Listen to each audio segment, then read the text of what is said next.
Guys, welcome back to my channel. So कैसे हैं आप सभी लोग? होप सब अच्छे होंगे और कोरोना से बचे हुए होंगे।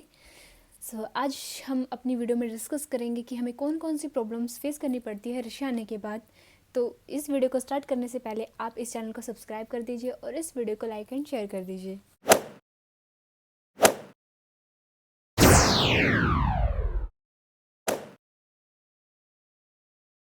सो चलिए हम अपनी वीडियो को स्टार्ट करते हैं। तो हमें रशिया आने के बाद सबसे बड़ी प्रॉब्लम जो हमें फेस करनी पड़ती है वो है लैंग्वेज की प्रॉब्लम। जैसे इंडिया में हिंदी लैंग्वेज है वैसे ही रशिया में रशियन लैंग्वेज है, लेकिन इंडिया में ज़्यादातर लोगों को इंग्लिश आने लगी है, लेकिन रशिया में ऐसा बिल्कुल भी नहीं है। रशिया में नहीं आती लोगों को इंग्लिश, मतलब ये अपनी लैंग्वेज को ज़्यादा इंपॉर्टेंस देते हैं। तो ये लोग इंग्लिश सीखने की मतलब वो भी ज़रूरत भी नहीं समझते, क्योंकि इनके सारे काम रशियंस में ही होते हैं। डॉक्यूमेंट से लेके हर चीज़ काम, हर एक काम यहाँ पे रशियन में ही होता है। लेकिन इंडिया में आपको पता ही होगा कि इंग्लिश में ही होते हैं ज़्यादातर काम, मतलब डॉक्यूमेंट्स वगैरह के तो सारे इंग्लिश में ही होते हैं। तो यहाँ पे तो अपनी लैंग्वेज को ही प्रेफरेंस देते हैं, तो यहाँ पे इंग्लिश में कोई काम नहीं होता, यहाँ पे सिर्फ रशियन में ही काम होता है डॉक्यूमेंट्री का। एंड तो यहाँ पे लोगों को इंग्लिश तो आती नहीं है, तो हमें फ़र्स्ट टाइम जब हम यहाँ पे आते हैं तो हमें ऐसा लगता है कि हम कहाँ पे आ गए, क्योंकि सब लोग रशियन में बात कर रहे होते हैं, हमें रशियन तो आती नहीं। तो वो बोलते रहते हैं, हमें कुछ समझ नहीं आता कि क्या बोल रहे हैं।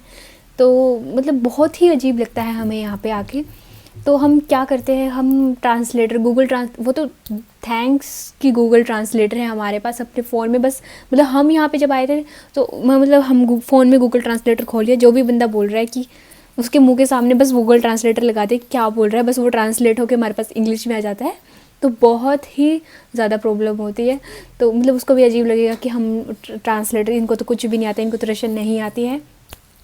तो हमें भी बहुत एम्बैरेसिंग लगता है जब यहाँ पे हम नए नए आते हैं, कोई किसी भी चीज़ का कुछ पता नहीं होता। कहीं भी कुछ सामान खरीदने जाएं, वहाँ भी रशियन में अगर बात करनी पड़ जाती है तो हम बिल्कुल भी बात नहीं कर पाते हैं। तो मतलब सबसे बड़ी प्रॉब्लम बस यही है यहाँ पे। लेकिन जैसे मॉस्को सिटी हो गई, सेंट पीटर्सबर्ग हो गई, जो रशिया की बिग बिग सिटीज़ हैं, वहाँ पे मतलब लोगों को फिर भी इंग्लिश आती है, वहाँ पे लोग इंग्लिश सीख चुके हैं फिर भी। लेकिन जो बाकी सिटीज़ हो गई जैसे कुर्स्क, वोर्निश, ये सब इतनी और भी सिटीज़ है बहुत सारी, मेरे को तो नाम भी नहीं पता, इतनी सारी हो गई। तो वहाँ पे क्या है कि मतलब वहाँ पे लोगों को रशियन ही आती है। वहाँ पे अगर आप देखोगे कि 1000 लोग हैं, 1000 में से शायद किसी एक को आती होगी इंग्लिश, आती होगी तो वो भी थोड़ी बहुत आती होगी। तो बस यही प्रॉब्लम, पहली प्रॉब्लम है कि हमें लैंग्वेज की बहुत ज़्यादा दिक्कत होती है यहाँ पे आके। पर आप इतनी भी ज़्यादा दिक्कत मत लीजिए, क्योंकि अगर आप यहाँ पे आएंगे तो आपको रशियन मतलब पहले दिन से ही, मतलब जब भी आपकी क्लासेस स्टार्ट होएंगी तो उसके बाद आपको पहली क्लास रशियन की ही लगेगी। और काफ़ी क्लासेस लगती है, तो आपको थोड़ी देरों में रशियन आनी मतलब समझ आने लग जाती है। तो इतनी ज़्यादा प्रॉब्लम भी नहीं होती। अब हमें मतलब हमें समझ आता है कौन क्या बोल रहा है, हम उनको जवाब दे देते हैं। तो ज़्यादा प्रॉब्लम इतनी प्रॉब्लम भी नहीं होती। मतलब फर्स्ट सेकंड डे पे ज़्यादा प्रॉब्लम होती है, उसके बाद इतनी नहीं होती है, क्योंकि हमें सब कुछ समझ आ चुका होता है कि हाँ क्या लेना है। और सामान खरीदते टाइम इतना मतलब रशियन में नहीं बोलना पड़ता, क्योंकि हम बहुत सारी शॉप्स हैं, तो बस वहाँ जाके सामान लेना होता है, बिलिंग करानी होती है, बस सीधा आ जाना होता है। तो ज़्यादा टेंशन लेने की ज़रूरत नहीं है कि ज़्यादा टेंशन लो कि यार लैंग्वेज है वहाँ पे तो बहुत ज़्यादा प्रॉब्लम आएगी। इतनी प्रॉब्लम भी नहीं आती है, आप सब लोग सीख जाएंगे। हमें आ गई है तो आपको भी आ जाए। तो हमारी सेकंड प्रॉब्लम ये आती है कि वेजिटेरियंस को स्पेशली बहुत ज़्यादा प्रॉब्लम आती है कि यहाँ पे 99.9% लोग नॉन वेजिटेरियन हैं। तो वेजिटेरियंस के लिए ऑप्शन बहुत ही कम है सॉरी। एंड और क्या होता है कि किसी दिन वेजिटेरियंस का मन करे कि वो बाहर ही कुछ खा लें, उनमें ही उसमें पेट भर जाए। तो ऐसा बिल्कुल मत सोचे कि आपका बाहर जाके पेट भर जाएगा अगर आप वेजिटेरियन है तो। मतलब खाने की चीज़ें मिल जाती हैं वेजिटेरियंस के लिए, ऐसी बात नहीं है, लेकिन उसमें आपका पेट बिल्कुल नहीं भर सकता। तो मतलब यहाँ पे शोरमा मिलता है एक, और बर्गर में से मैं क्या करती हूँ कि कभी बाहर जाते हैं मैकडोनल्ड्स वगैरह, तो वहाँ मैं बर्गर में से पैटी निकाल के, चिकन वाली पैटी निकाल के, उसके अंदर फ्रेंच फ्राइज डाल के तो मैं उसको खा लेती हूँ। पर थोड़ी देर के लिए पेट भर जाता है, लेकिन वो परमानेंट नहीं है कि हम सोच ले कि उसके बाद हमें कुछ खाना ही नहीं है, तो उसमें हमारा पेट नहीं भर सकता।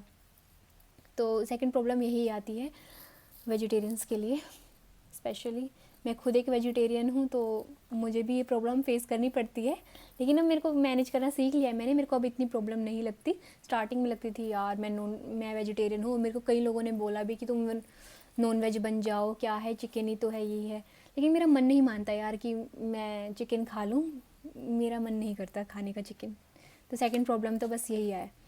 तो हमारी थर्ड प्रॉब्लम को डिस्कस करते हैं। चलो, थर्ड प्रॉब्लम ये है हमारी कि यहाँ पे सर्दियाँ बहुत ज़्यादा पड़ती है, मतलब बर्फ़ गिरती है, तो यहाँ पे टेम्परेचर बहुत हाई, मतलब बहुत ही लो हो जाता है, -30 भी चला जाता है, तो बहुत ज़्यादा ठंड लगती है। तो हमें अडेप्ट करने में बहुत ज़्यादा टाइम लगता है, बहुत ज़्यादा नहीं मतलब थोड़ा टाइम लगता है। तो ठंड बहुत ज़्यादा पड़ती है यहाँ पे, थर्ड प्रॉब्लम ये है। पर हाँ, इसका एडवांटेज भी है कि यहाँ पे मतलब जब गर्मियाँ होती है तो अच्छा मौसम होता है, बहुत अच्छा मौसम होता है यहाँ पे। और इंडिया में जब इतनी सारी गर्मी होती है तो यहाँ पे मतलब ठंड रहती है हमेशा, यहाँ पे कभी गर्मी होती नहीं है। तो बहुत ही अच्छा मौसम रहता है यहाँ पे गर्मियों में स्पेशली।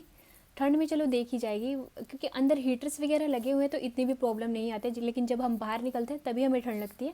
अंदर हर जगह बसेस या कोई फ्लैट, हॉस्टल, क्लासेस, हर जगह हीटर्स लगे हुए हैं यहाँ पे, तो इतनी प्रॉब्लम भी नहीं आती है यहाँ पे कि ठंड की इतनी प्रॉब्लम नहीं है। लेकिन जब बाहर निकलते हैं तभी ज़्यादा प्रॉब्लम आती है, कि बहुत ज़्यादा ठंड लगती है उसमें। लेकिन जैकेट्स वगैरह डाल लेंगे, अच्छे से पूरा कवर करके निकलेंगे तो ठंड नहीं लगेगी। तो बस यही 3 प्रॉब्लम्स थी जो ज़्यादातर हमें फ़ेस करनी पड़ती है यहाँ पे आके। तो आप देख लीजिए, अगर आप रशिया में रह रहे हैं तो आपको और भी कोई प्रॉब्लम आ रही है तो कमेंट सेक्शन में बताइए, और इस वीडियो को लाइक एंड शेयर कर दीजिए, एंड इस चैनल को सब्सक्राइब कर दीजिए। Thank you guys for supporting me.